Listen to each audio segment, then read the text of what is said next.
In this guide, I will be showing you guys how to pin important chats in WhatsApp. Let's get started. First, make sure you have already logged into your WhatsApp account. Now launch it. Head towards the chats page. Here you're gonna find all the conversation. Now head towards the conversation that you wanna pin. All you have to do is press and hold on the conversation. Different options will appear. Now you will need to select the option pin. Once you click on that, the conversation will be pinned at the very top. Now you will be able to find the pinned conversation at the top of the chat page.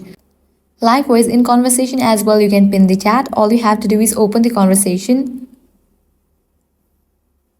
Now select the text that you want to pin. Press and hold on the text. Then click on the option pin. Now you can select the duration. With that, the selected message will be pinned. So this way you are able to pin important chats in WhatsApp. If this guide helped you out, do not forget to like, share and subscribe.